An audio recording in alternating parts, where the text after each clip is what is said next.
Viral unggahan seorang ustadz meminta doa kelancaran untuk meruqyah ruang server BSI yang tengah error selama 3 hari ini.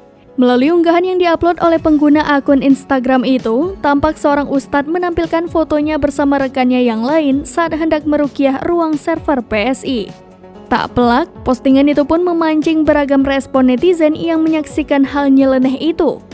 Mengutip tribunmedan.com, unggahan tersebut pertama kali diunggah oleh pengguna Facebook bernama Muhammad Zunaidi. Dalam unggahan yang dibagikannya, ia menuliskan caption meminta netizen agar mendoakan Ustadz Hasan Bisri beserta rekannya dilancarkan prosesnya saat meruqyah ruang server PSI.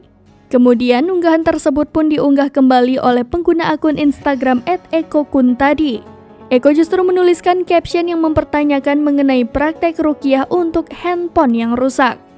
Eko meminta agar dibagikan alamat Ustadz Hasan Bisri jika tersedia jasa ruqyah untuk handphone yang rusak. Menimpali unggahan Eko, beragam respon lucu pun muncul dari kolom komentar.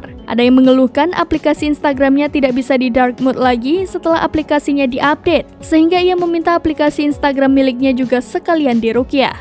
Bahkan ada pula yang meminta untuk diruqyah kartu ATM-nya agar saldonya menjadi banyak. Diketahui layanan Bank Syariah Indonesia dalam 3 hari terakhir sejak Senin 8 Mei 2023 hingga Rabu 10 Mei 2023 mengalami error. Terkait hal ini, Menteri BUMN Erick Thohir pun angkat bicara. Erick mengungkapkan bahwa adanya serangan cyber terhadap sistem teknologi BSI yang merupakan bank syariah terbesar berplat merah tersebut.